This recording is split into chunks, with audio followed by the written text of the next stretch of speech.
Welcome to Days of Roar, a Detroit Tigers podcast brought to you by the Detroit Free Press. My name is Mark Gorash. I am here with Tigers beat writer Evan Petzold. Ev, interesting week.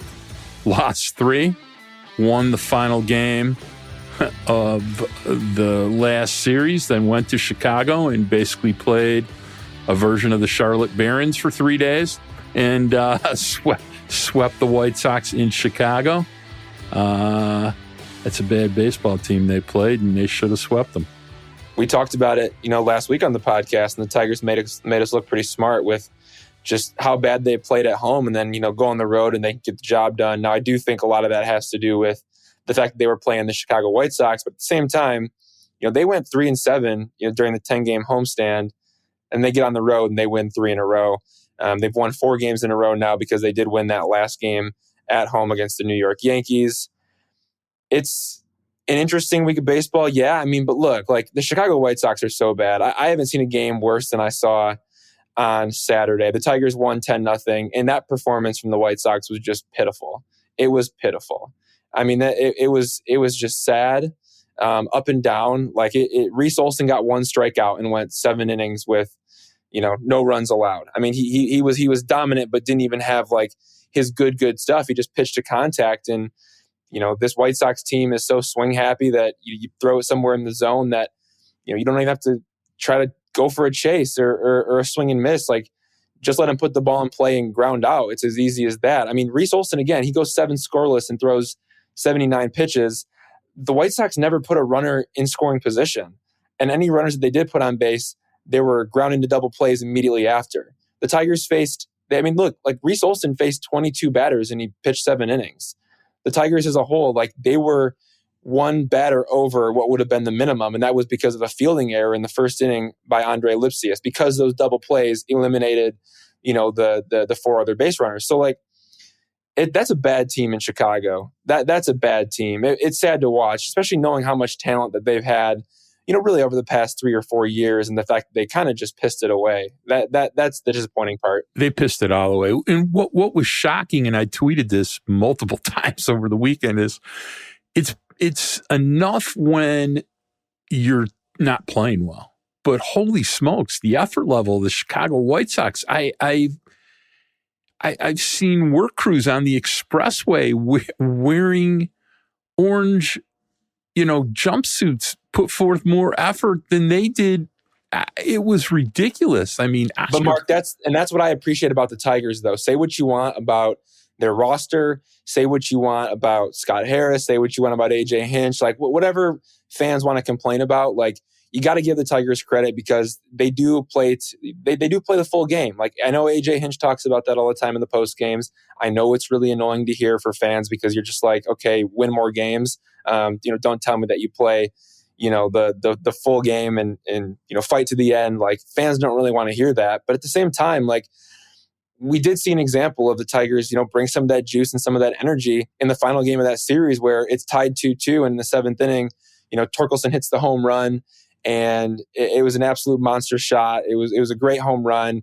He doesn't bat flip, but he bat drops, and he kind of says something to the Tigers dugout, and they're super amped up. And for me, watching that compared to what I saw on Saturday, you look at the difference between Saturday's White Sox and Sunday's Tigers, and you're okay, yeah, that Tigers team, that's a team that wants to win. You see Tarek Skubal and Miguel Cabrera, they have their interaction in the dugout when, Miguel Cabrera before the game tells Tarek that he needs to go 7 innings, and Tarek does it and comes back in the dugout and, says, I blank told you so, dropping in an expletive there. So that's a team that wants to win. And that's something that I think the Tigers can hang their hat on this year, despite the fact that their record's not great.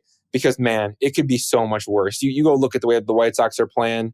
They don't even look like they want to be out there. We'll talk a little bit more about some of the good parts of the 2023 season, but I will say this.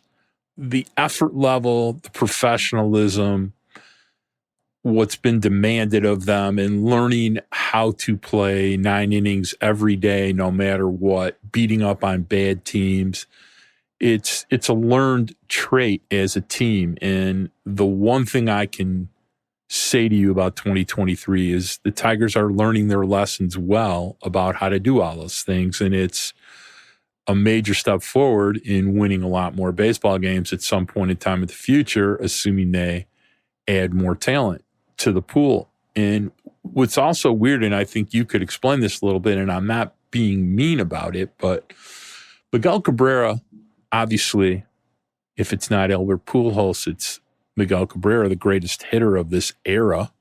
It's not even close. Was never the greatest leader. Other people led. I think that's fair. It's fair.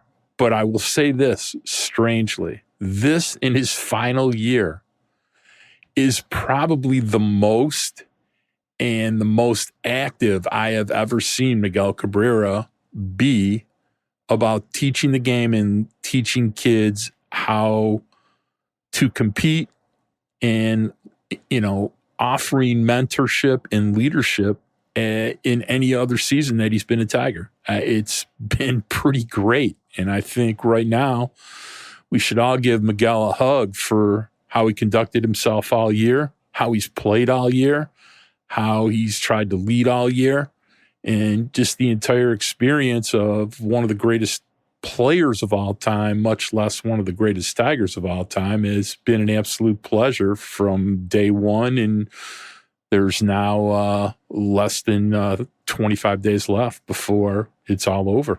Yeah, Mark, and that's all Miguel Cabrera. Like, we really do have to remember that that's all Miguel Cabrera, and that's professionalism. That's a guy who knows his place in the game, but also knows where he's at right now in his game. Like he's not the same player that he used to be. He knows that. Tigers fans know that. Tigers front office knows that. AJ Hinch knows that, obviously.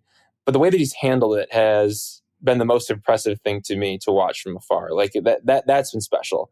Look, in Saturday's game, the guy goes 4 for 5, and it was just amazing to watch. I mean, he was hitting missiles all over the field and just looked so good. And it's one of those games where you kind of sit back and you're like, yeah, like that's Miguel Cabrera. Like, I'm getting to cover Miguel Cabrera. I'm getting to cover one of the best players to ever play this game. And even at age 40 in his final stretch of his career, like, he just went 4 for 5. Like that's really impressive. And he did it out of the cleanup spot. That was the best part. But how many times did he hit cleanup this year? That was his third time. Third time? That was his third time. That was his third time hitting cleanup. He has hit 7th 51 times. He has hit 6th 21 times. And that's to start a game. My point in saying that is Miguel Cabrera is one of the greatest players to ever step on a baseball field. And you know how much he wants to be out there day in and day out. He's taken the back seat.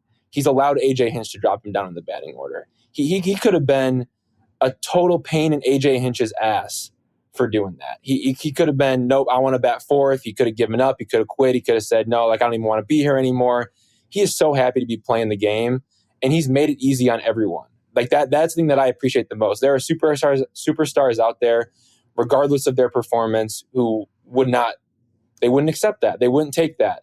And Miguel Cabrera has taken it in stride. Complete class, complete pro. I mean, it's you have to remember that, right? Like it's not just, he's given back to the team in that way. It's like he's taken on that backseat role. He's taking on that mentor role. He's willing to do all those things. There was never a question. There was never a question on him moving down in the lineup.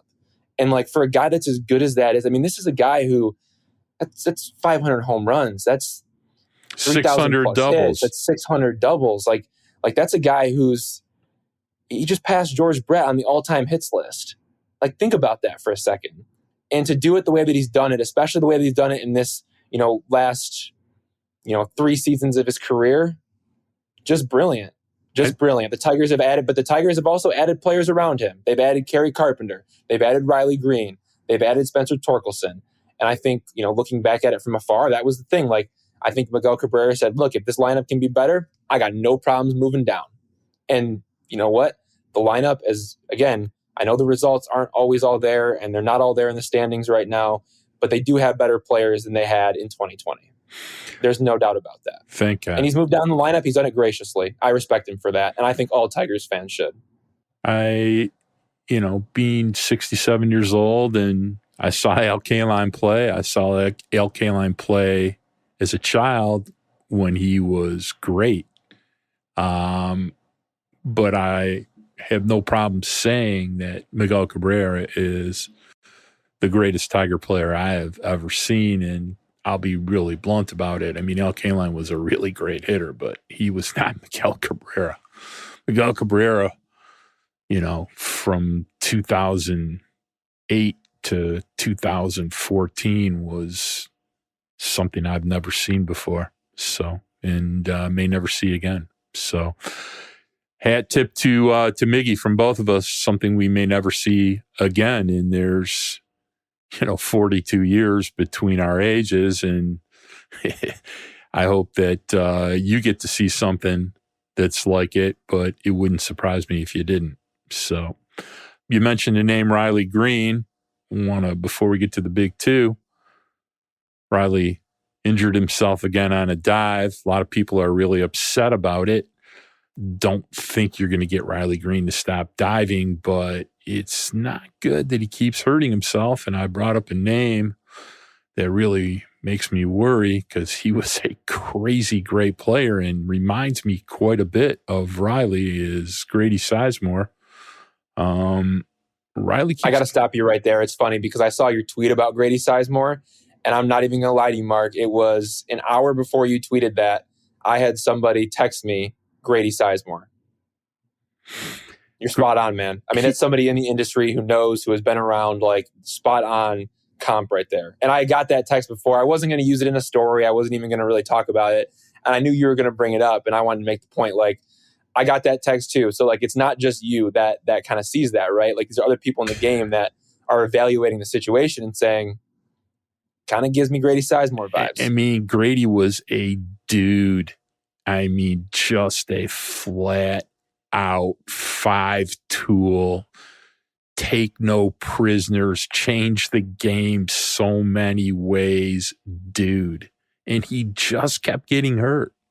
And there were so many similarities between them as players. Grady's a little faster, but similar, walked similar amounts, powered similar amounts, just aptitude for the game, played center field, but kept getting hurt. And, Riley gets weird injuries. I mean, really strange, fouls the ball off his foot, stress fracture, elbow discomfort. Now, look, here's what I'll say to you. I'm pretty familiar with this injury he has now. Wouldn't shock me if he played the last week of the season so he could play. We don't know what it is, though. Well, that's the problem is that's what the Tigers have talked about too, is that it's right elbow inflammation because he came down, banged his elbow, jammed it on an amazing. I mean, look, it's a good catch. If anybody listening hasn't seen the video, you're not a Tigers fan. But look, if you haven't seen it, you got to go look it up. I mean, it was an incredible catch, one of the best catches I've ever seen. Jams his right elbow and seems like he's going to be okay. The initial tests were good, but then turns out, okay, it's super swollen. There's a ton of inflammation in there.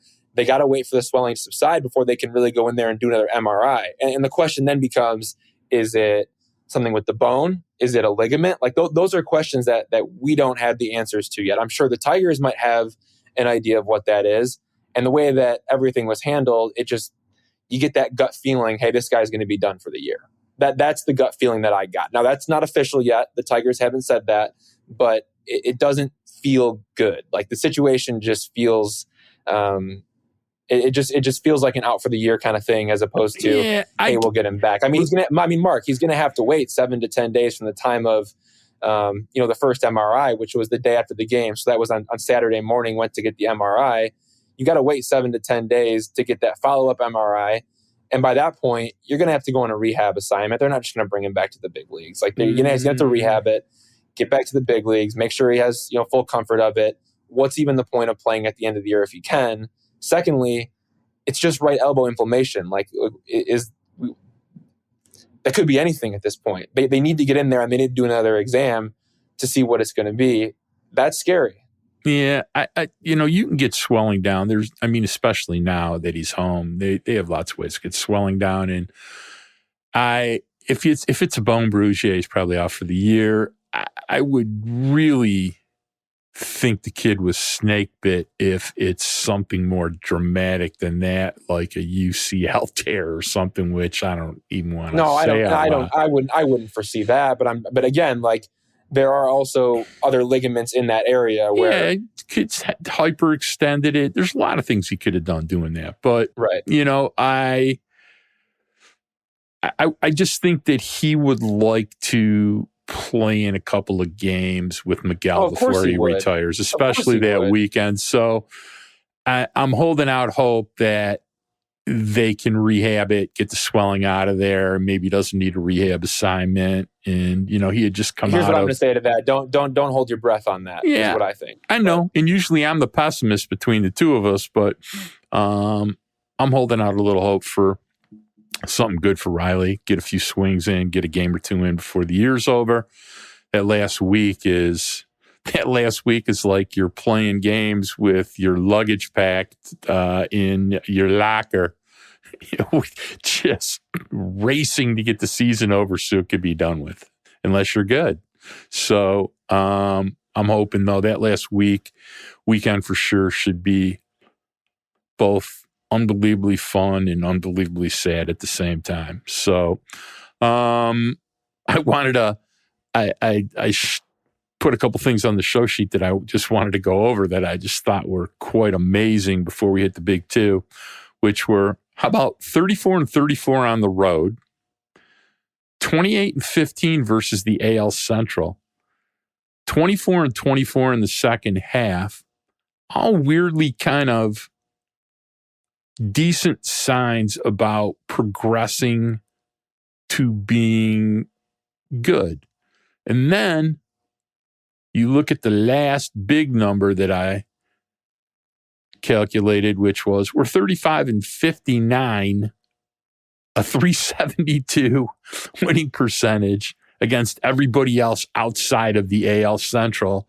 And it just makes you want to put both hands up to your face and go, oh my God, in 94 games, we have a 372 winning percentage against the rest of baseball. We're terrible. So, just kind of sobering after so many things you want to say are good and how you want to spin it, but you can't run away from it, can you? Bad time for a balanced schedule, huh? I mean, imagine though, right? Like if there were more games against the AL Central, the Tigers kept up that pace. Again, I'm not saying it would have happened, but it might have happened. I mean, again, but dude, all the games count. You can only speculate it, but no, yeah. I know you can only speculate. I mean, about that. Look. Here's what it means. To win the Central, you got to beat the Central. That is a step in the right direction. No, that is a step in the right direction. What about the other part, though? That's the concerning piece. That's a good, but that tells you that really speaks to the talent gap between the AL Central and the other divisions, specifically the American League East. The Tigers have been awful against the AL East, and the AL East is an absolute juggernaut up and down. All of those lineups any of those lineups would win the AL Central. Like there's no question about it, in my opinion. So that's something where you say, okay, that's where there's a talent gap. That's where there's a talent gap. Here's what I'd say to you. This is why I have so much admiration for you, is that there's going to be essentially a post-mortem exit interview meeting between Scott Harris and the beat writers to go over the season, and they're going to get out all the tongue bathing that Mark Gorash hates so much, and you're going to sit there and listen to how they try to spin all this, and the PR people are going to be giving you the side eye while Scott's talking and telling you why it was such a good year. And I would just have to be muzzled to not ask him about, dude, what about your record outside of the Central? What about your run differential? What about your record at home? What's that telling you? And he would obviously, and the Tigers PR department would be really mad at you for bringing that stuff up. But it's most other places that would get asked and there would be a dialogue about it, and either there would be an honest answer or there wouldn't. But it tells you that they would get smoked if they were in the playoffs. I'll tell you that. I mean, that's exactly what it tells you. They need, there is a talent gap, and they need to cross that bridge before they can even think about being competitive and doing something in the postseason. I understand, once you're in, anything can happen, but at the same time, one, you got to beat other teams a little bit more to be able to get in. I like what they're doing against the AL Central. Do I think they're going to have a .651 winning percentage against the Central next year? Maybe not. Maybe not. So this could kind of be one of those one-off years where it just kind of happened to happen that way. And, you beat up on some teams and they're down. They played the Twins very well, so I'll give them credit for that. But look, it's one thing to get in. It's another thing to make some noise once you're in. The Tigers haven't been in the playoffs in a long time. And even when they get in, do you really feel good about them if they have to go up against, I don't know, the Baltimore Orioles? Do you really feel good about them if that would be a match that they would draw at some point in the next year? I don't feel great about that matchup. I mean, I think the Tigers would get popped by them. That's just me. So, and again, there's other teams. I mean, you can look at, go look at the Houston Astros. You can talk about the Texas Rangers. How will the Tigers fare against those teams that they even make it to the postseason? It just wouldn't be good, right? It would be a disaster. So that's where there's a talent gap, and that talent gap, you really got to fill that, and you got to catch up to the rest of the league. What I'm saying, Ab, is that I would have a lot more comfort about where they were headed and how they were going to continue to make strides adding to their talent gap if at the end of the year Scott said, look, there were a lot of good things. There was we started to develop a big three. I really like the maturity of, how Riley, Carey, and Spencer evolved over the course of the season. Yes, they had issues, but yes, they kept improving and they did a lot of great things. And then he could talk about some other good things that happened with his pitching staff and how Olsen may have surprised and he made progress, and how Manning may have evolved and got better, and Skubal came back. And there are a lot of really interesting things that happened during the year that were positives. But if he also looked at everybody and said, look, guys, outside of the Central, we weren't good. We need to be better, And if I think fans want to hear that too. Yes, I think fans would they love want to hear honest. that. They want gosh. Honesty. Fans want honesty. So Scott, if you're listening to this, you would be well served by being honest. And he needs to say things like, yeah, I understand. We had some issues. There were some things that really upset me about, where we need to improve. And I'm going to start today to try to fill the gaps. We had the lowest WAR almost in baseball at third base. We had the worst leadoff hitter collectively. Our one hitter was the worst one hitter in baseball for productivity. We have holes at second base. Okay. There are issues. We need to get more rotation depth. We need to get more relief depth. Okay. But mostly we need to score more runs. And yes, we improved our walk rate, but we didn't improve it that much. I do like the fact that our power improved a lot over the last 75 games. That's good. We still had a WRC plus under 100 as a team. We don't score enough. So if he was honest and he said, I have a plan about what to do, some things about what I want to do about it, yes, Justin Henry Malloy is a possibility to add to the offense next year. I'm expecting Colt Keith to play a lot next year. And if he just was honest about those things, I think he would get a lot more respect from the fan base. But when you just kind of swish things around and, you serve me Neapolitan ice cream and tell me I had a big dessert, all right, it's just, people kind of give you the side eye. And, he would be well served about being a lot more honest than the previous guy who he succeeded, who was maybe the single worst public speaking general manager in the history of modern baseball. So, if you're listening, Scott, I hope you take a little advice from two guys who like to shoot it straight and don't try to tell me, it's raining out when the sun's shining or, vice versa. I just think it's year 8 of the rebuild and they're tired of listening to it. Mark, is that your mic drop there before we get to a break? I don't know about a mic drop, but I just think it's enough, enough BS, man. We've had 7 years of Chris Ilitch BS. I think you as a beat writer... that covers question 1 of the big 2 pretty much, right? Like we kind of talked about it. I mean, are the Tigers improving or are they bad? And, we go up and down and look at what they've been able to do on the road, what they've done against the AL Central, how bad they've been at home, what they've been able to do in the second half, which I think a 24-24 record in the second half, like I think there's something to be taken away from that. I don't think that's a bad sign by any means. I think that's a good sign. All right. Because that's better than they were in the first half, right? Well, I'll tell you what. I do think that there are some positives. I do think there is a ton of room for improvement. A ton. I love what they have coming up. I love the development process. I love what Ryan Garko is doing. I love what Gabe Rebus is doing with the pitchers. I love what they've done with Jackson Jobe. Jace Young looks like a real dude. Cole Keith, we've talked about him over and over again. Justin Henry Malloy, we've talked about him. Parker Meadows has come up and he's been so solid. Andre Lipschitz finally gets his opportunity. We'll see what he ends up making of it. But there are some pieces in this organization that are coming up. And so I do think that the Tigers are improving as an organization.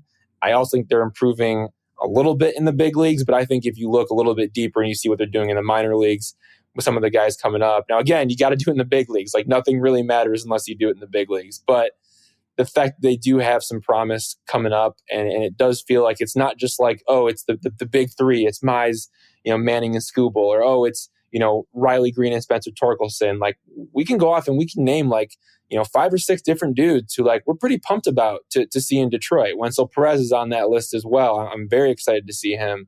So I think when you can get to a point where you can say, okay, in 2024 there is going, and this maybe this kind of gets into question 2 of the big 2 with, who's actually been a piece and not a placeholder with some waiver claims. We can talk about that. But when you can say, hey, look, we're going to have Mize, Manning, Skubal, Riley Greene, Spencer Torkelson, Kerry Carpenter has made, has been amazing since he's come up.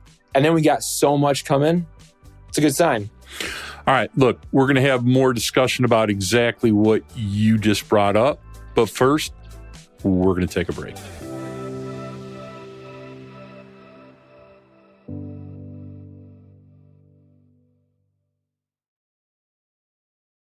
So let's get to it. We're discussing what was good, so let me explain to everybody what question 1 of the big 2 was, which is, are the Tigers improving or are they bad? And I think we just spent the last 10 minutes discussing it. I think they're both. They are improving and they are still bad. They have a lot of hope for what is coming, but they're 11 games below 500, and I don't know what universe that 11 games below 500 is not considered bad unless you won 60 games last year and finished. No, it's bad. So, it's bad. It's bad. The bottom line, yes. I mean, look, here's the other thing. There are parts of what is transpiring from an operational standpoint, and I put on the sheet this week, why does Mark seem mad at Scott Harris every single freaking day? Okay. You kind of already touched on that, I feel like. And my frustration with it is A, the simple, upfront, easy to answer part, which is there's a lack of forthright, honesty about what's up. But B, you just can't, in modern day baseball, if you pay attention to the day-to-day activities of how teams are managed today from a front office perspective, the idea of slow walking everybody unless you just are logjam like crazy in front of prospects. That is not how modern day baseball is operated in the front office these days. I mean, there are so many kids from the 2023 draft that were collegians that are in Double-A. It's blowing my freaking mind. Nolan Chanel is already in the major leagues. Everybody was laughing at Perry Menashian when he was bringing up Zito.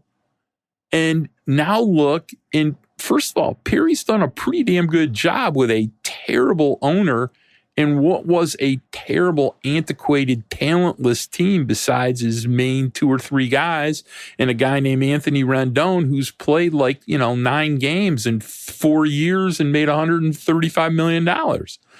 They all of a sudden they have a few pitchers that they've developed. They got a shortstop. They got a first baseman. But Mark, look.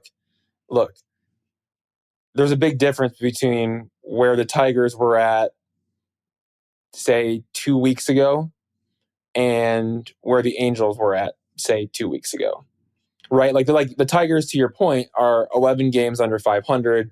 They're 8.5 back in the American League Central.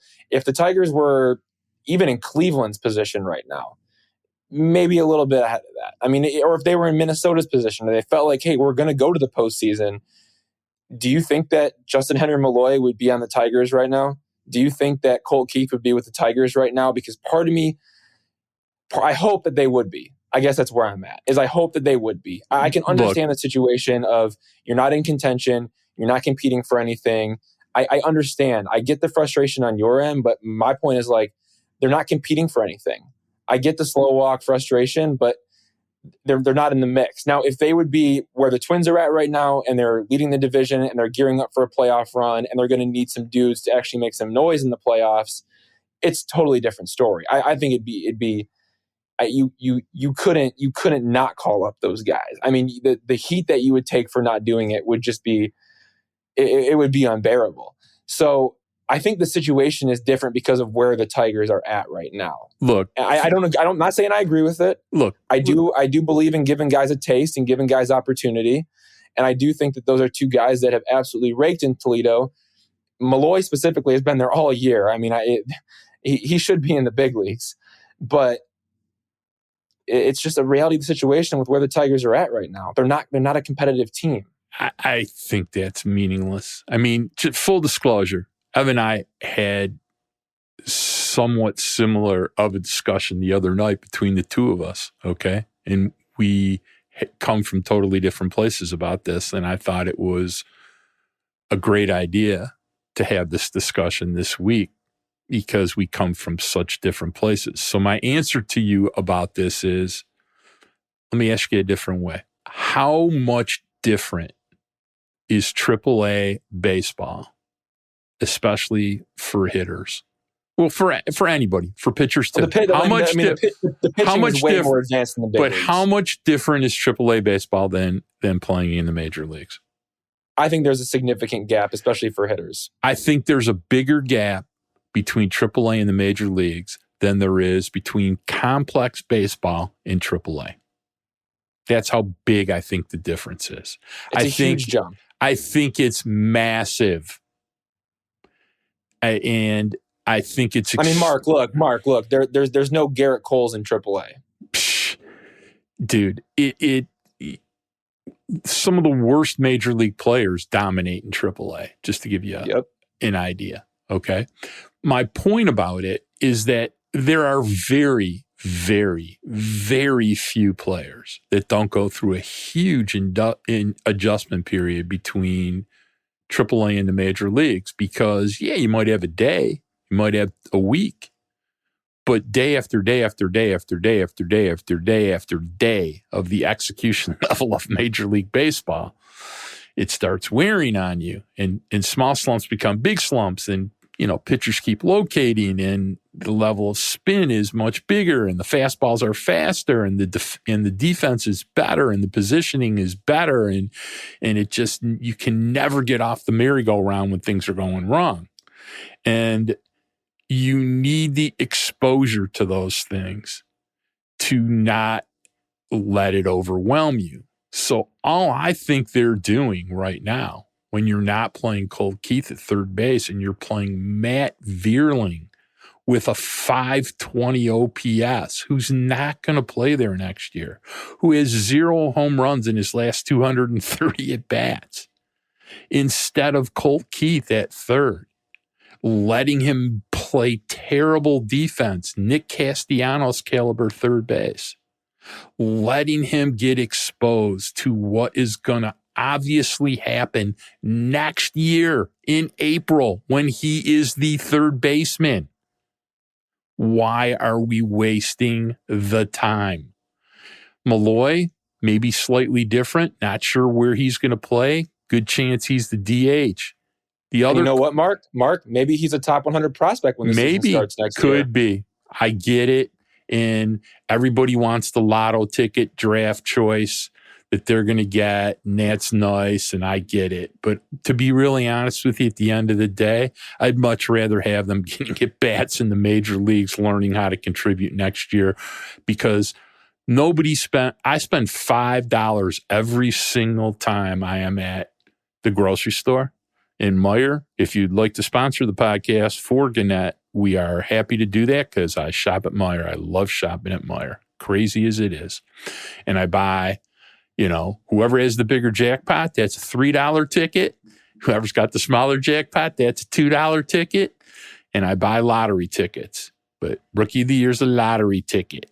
And if your excuse for not playing guys is you're leaving spots open on the 40 because you might want to claim a guy who might be, we're going to get into this, or that's the other thing too, because Colt Keith and Justin Henry Malloy, they both do not need to be added to the 40-man roster because they're not Rule 5 eligible. I'm saying, to your point, like to keep that open, I get what you're saying. What's Mark Gorash doing as you look at me on our stream right now? I know. I'm playing the smallest violin in the world. Okay?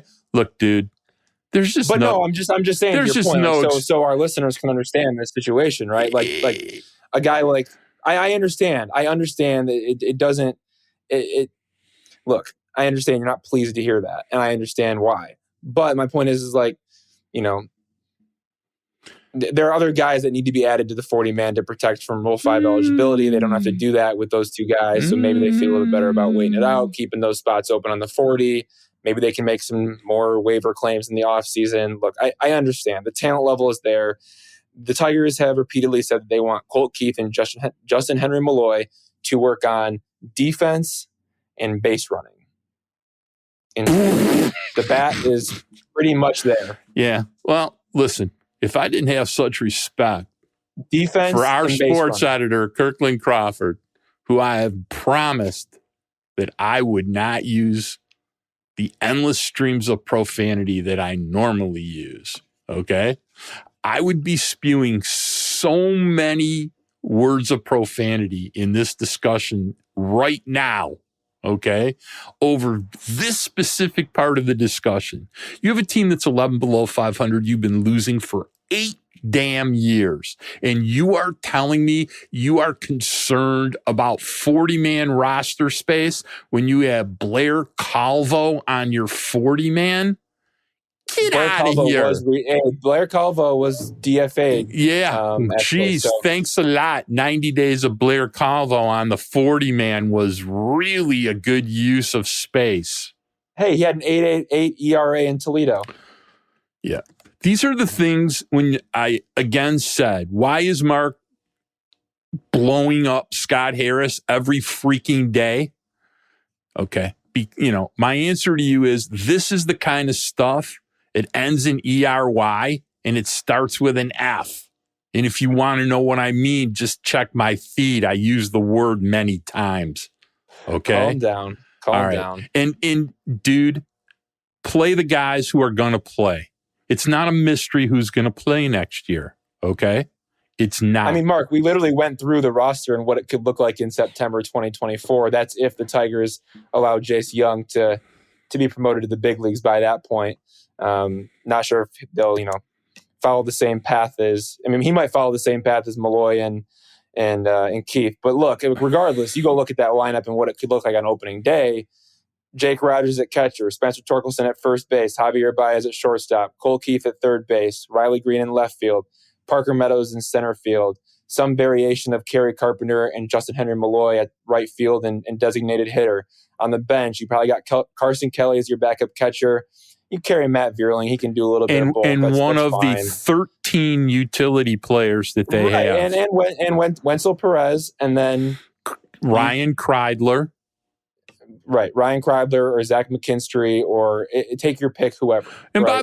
by the way, I did a little checking today, and I sent this to you, but they keep playing Matt Vierling, and so I ran a data dive on everybody since the 1st of June, and I've tweeted enough Matt Vierling futility, but I've tweeted enough Matt Vierling futility tweets, and everyone likes to say, Mark, you leave out the part where he hit the 2 home runs on the 15th of June. And so I went back to the 1st of June. And guess who's been 1,000 times more productive than Matt Vierling, that also plays third base, that plays, hits right-handed, and had like 90 at-bats less than Matt Vierling, who won't be on the team next year, by the way.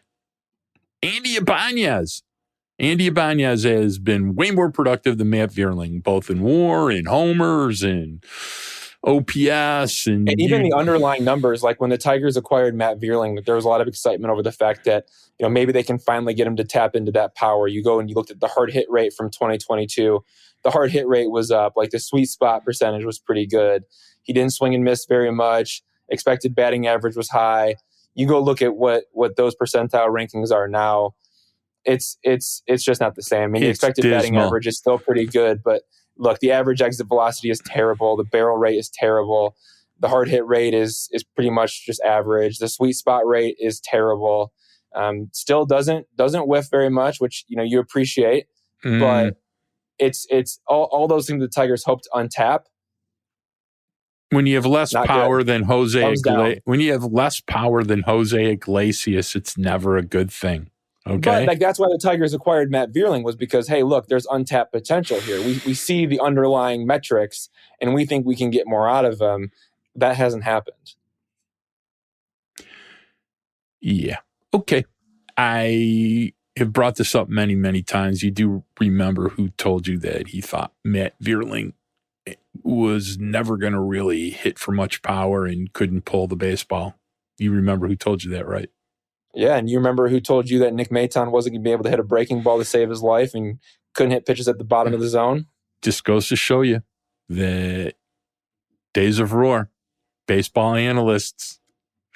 We try.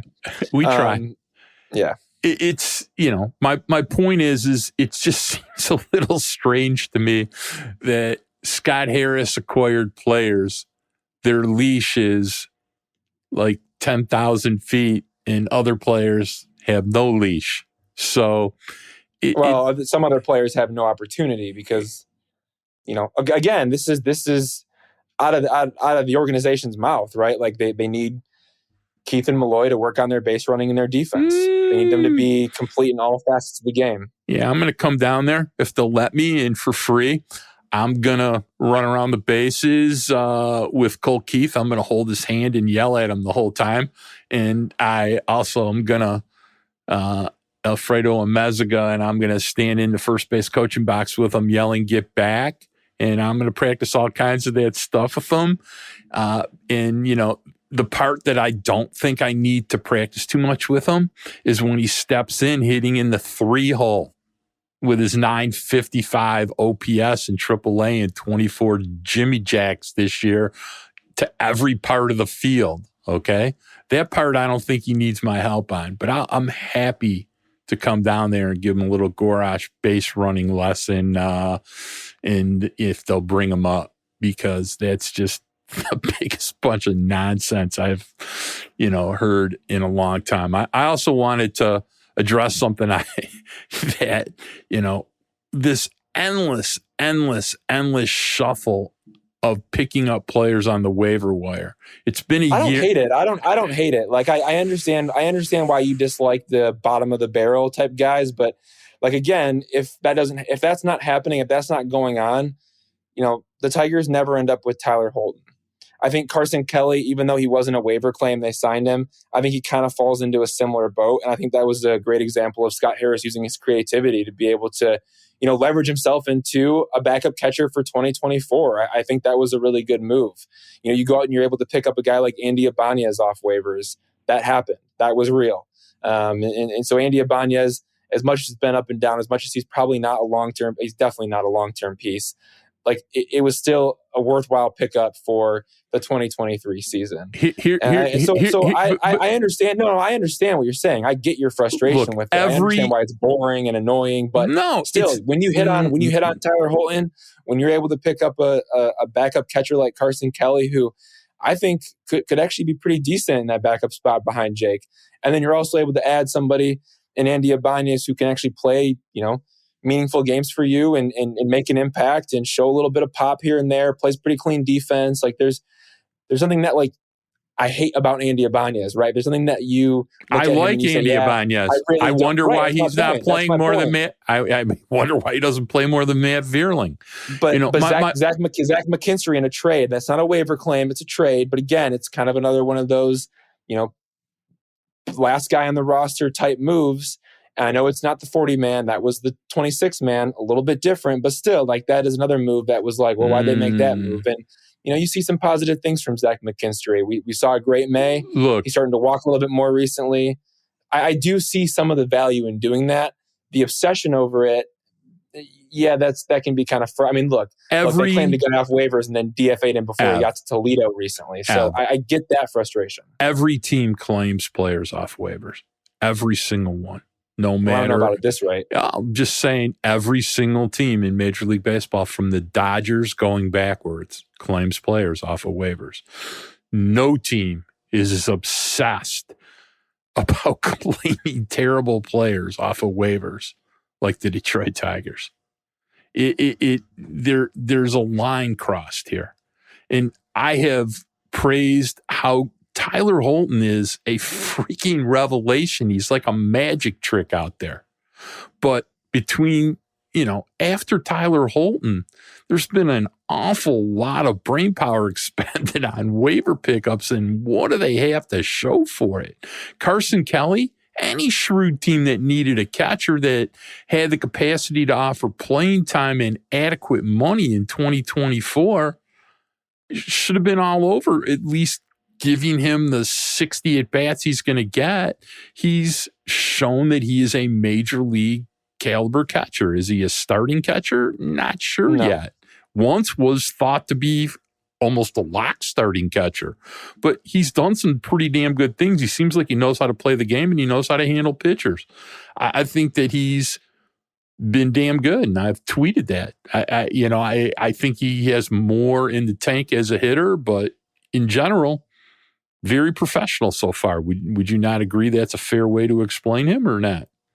Yeah, well, look, I understand your point. I do get it. Like, again, you go and you look at Bennett Sosa. I don't even know if I'm pronouncing his last name right because I've never heard of the guy before, but the Tigers claimed him on August 29th, and then they DFA'd him on September 1st. And then the Houston Astros claimed him off waivers, and he won't be eligible for the postseason. That's whatever at that point. But still, that's a guy who was in the organization for 3 days. So I understand the frustration with that. I understand the question of why. What's the point? I don't get it. And I'm kind of in agreement with you on that in some senses, but at the same time, what happens when you hit? And sometimes when you hit, you get a guy like Tyler Holton. Now, again, it might be one in every 50 might hit, but one in every 100, one in every 150. I don't really know exactly what the rate is there, but is it better than not hitting at all? Again, it's kind of like that lottery ticket talk, right? Do you pull the lottery ticket just because? If the lottery ticket's sitting right there, don't you pick it up, scratch it, and see what happens? Yeah, it gets back to why aren't if you have open spots? Why aren't Keith and Malloy getting playing time right now in the month of September to prepare them for next year? Okay, I know. All right, so we're going to take our last break. When we come back, I want to talk to you about something really weird about stolen bases. And we will talk for probably the last time until he's no longer a Tiger about a Spencer Turnbull. We'll be back in a minute.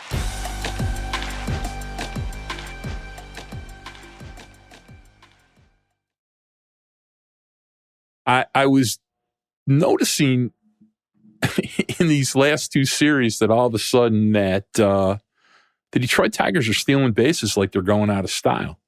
And it started about the 15th of August. And since the 15th of August, they're ranked fourth in Major League Baseball in steals, I think, with 18, which is really kind of a bizarre change of style of play, because for the season, the Tigers have 68 steals. They're number 26 in baseball. So number 4, number 26. And it's kind of strange. Is it they're facing teams that the scouting says can't throw anyone out? Major League Baseball right now, 78% success rate, the highest in the history of Major League Baseball. I'm sure the rule changes and the larger bases have everything to do with that. But they weren't doing it earlier in the year. Correct. Is your point. Yeah. And I think they think that, and the Tigers think, I can tell you for a fact, the Tigers think that they can be even better on the bases. They can. They think they can do some, I know. And they think they can do some real damage on the bases and, create some havoc out there. And we've seen it more and more recently.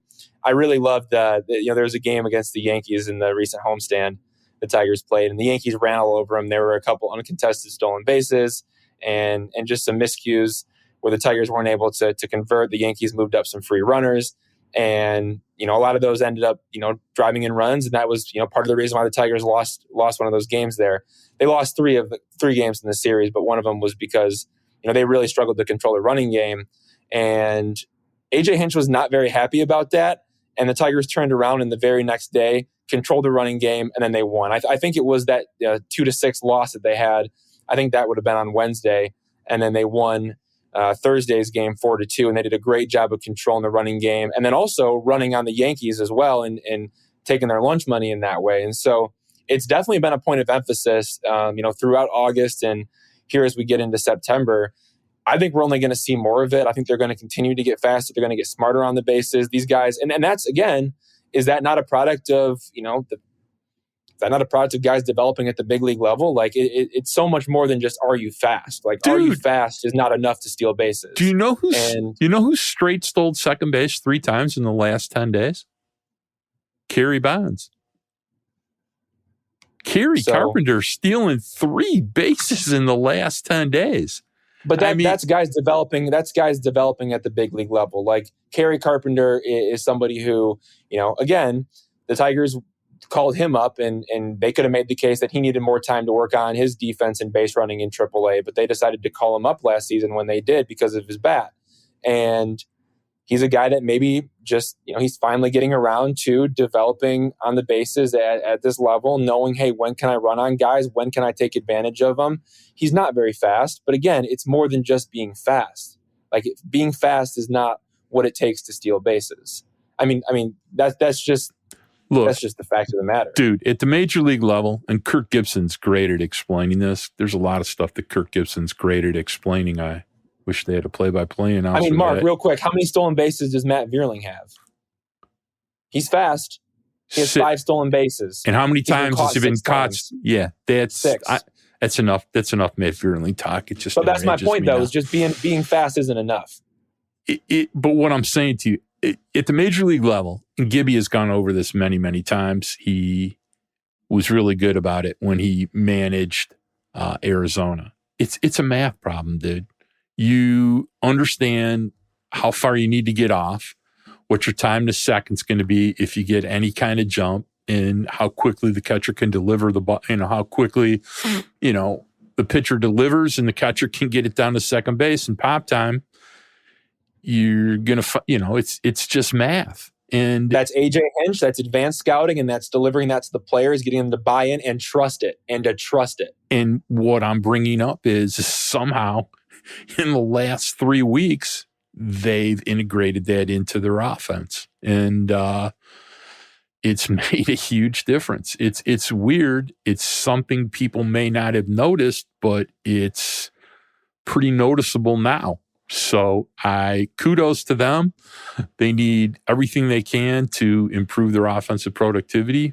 They sure as hell need to score a lot more runs. And they sure, the next thing they obviously need to do, and I think every team in baseball always is whining about this part of the game, but need to improve their hitting with runners in scoring position. The other thing I'll say to you is AJ Hinch bunting a few times to move guys up and get runners in scoring position lately. Love it.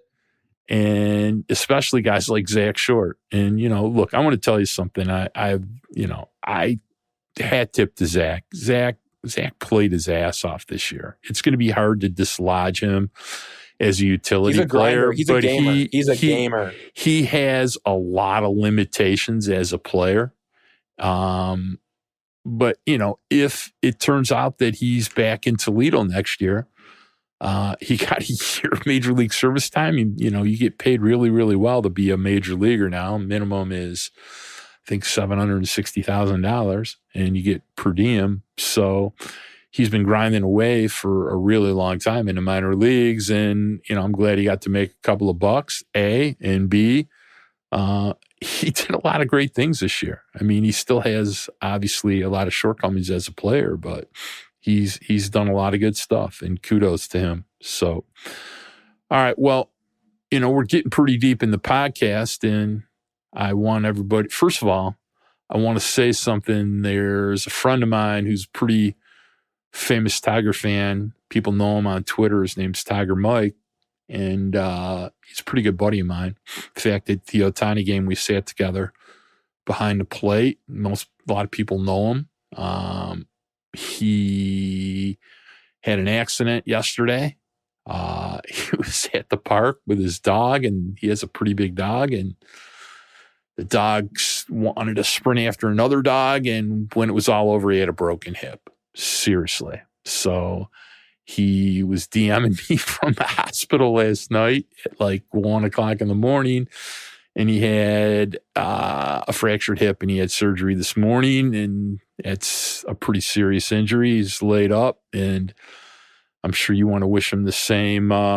Get better soon, Mikey. And I know he listens to every one of our pods, and I want him to know we're thinking about him. He's a grandpa like me, and I hope he gets better soon, and maybe I'll have to make a trip to go visit him, because breaking your hip, not a fun thing, dude. So yeah, I couldn't imagine that, and couldn't have said it better, Mark. Yeah, so Days of Roar, Mikey, get better soon. Well, I just want to take a minute, because there's some big festivities going on for Evan Petzold in the next couple days, and I wanted to see if we could at least talk about it for a minute. People should know that you have somehow convinced your fiance Savannah to marry you, and your wedding is on Friday, and I want to see if you're excited about it. Absolutely pumped. I'm ecstatic. I can't wait. Like there are so many emotions. There are so many feelings. Like, yeah, I mean, to kind of get deep and to get personal. Yeah. Like I sit back and I think about it, and, knowing that day is coming and it is right around the corner and it's happening. And there's a lot that still has to be done, right? Like there's a lot of small things that, we still have to finish up and make sure, we kind of take care of and get, kind of lined up and in place, before the big day. But as you're going through those things, and even when I was in Chicago on the past road trip, like just, I like to stay out of the city a little bit and drive in and just kind of taking my drive, listening to the music that I like to listen to, and just kind of thinking, damn, I'm about to be a husband. Like that's really cool. And that's an amazing feeling. And you kind of get these flashbacks to when, Savannah and I first met, to, the first time that we kissed. Like, I mean, I don't know, all those things, like, right? Like I know that that's personal, but like those are kind of the things that kind of come rushing back to you, right? Like, when the first time you get to like, meet her parents, like the first time that you say, I love you, the first time that, you go do cool things together, whether it's like going to a Pistons game or, going to the big house together to watch Michigan football, or, the list goes on and on, skiing together, right? Like I like to ski, and I would have never gone skiing if it wasn't for Savannah. I also, like, I love going downtown to Detroit and, getting good eats downtown. Like, I didn't do that growing up very much. Her and her family did it all the time. They would always go downtown. And so, she got me to go downtown, and like now we have favorite, food spots that we love to go to. So like, it's just all those kind of things. I mean, it's her pushing me to go take an internship in Colorado when that meant that I was going to be away the entire summer. That meant her saying, go take the other internship that you had, after your freshman year, go do that in Midland, right? Like, I know you're not going to be home for the summer, but it's a good opportunity, right? And for me to say, apply to U of M, right? Like you can go to U of M for your master's, like you can do it, like you just got to apply. And she says, all right, like I'll give it a shot. And, she gets her master's at U of M, right? So like, it's all of those kind of things, both, the smaller things like going to a Pistons game to the bigger things that's like, hey, I got your back, like go do this. Like, you want this to be part of your career. Like this is the path that you want to be on, like go chase after it. Like I'm not holding you back from that. So it's like a balance of those things. And then you also think about the future, and you think about, growing old together and sitting on your rocking chairs one day, watching like grandkids in the yard and stuff like that, like, I don't know, I have all those emotions right now. I get butterflies and just kind of thinking about it. So yes, I'm very excited. I have like the biggest smile on my face right now. And I can't wait to marry my best friend, the love of my life, and the woman of my dreams. It's a beautiful thing to hear. And any interaction I've had with the both of you, and especially you, whenever you talk about Savannah, it's a totally different level of excitement in your voice. And I've had the pleasure of speaking to her a few times. And like most guys I know, they outkick their coverage. She's a gem. They outkick their coverage. Yep. So I confirm. I just wanted people to know it's the big wedding weekend. You got the rehearsal dinner. You got the wedding. It should be a lot of fun. Next week, Evan will be having a few days off, and I will have a guest with me on the podcast maybe we will still have a Days of Roar. It will not be ever as good as when it's just us doing it together, but we got to push on, brother. You told me to keep going, and so we'll keep going. If it was the winter, I might have blown off a week, but not. But I just wanted to tell you how happy I was about you getting married. I know how excited you are about it. I know how excited Savannah is about it, and I hope you have a night you remember for the rest of your life. And from the Gorash family, we wish you the best of luck. All right, we're going to wrap it up. I want to thank our executive producer, as always, Kirk Crawford and Anjanette Delgado. I want to thank my grandson, Braden Michael Gorash, who now, because he keeps climbing out of his crib every night at 2 years old, has to sleep in a big bed. And he has not been very good about it. And it's been a big, giant war of sleeping now because he will not stay in his bed. But Braden Michael Gorash, your pops loves you. So for my soon-to-be married podcast partner, Evan Petzold, this is Mark Gorash. We'll see you next week, and peace.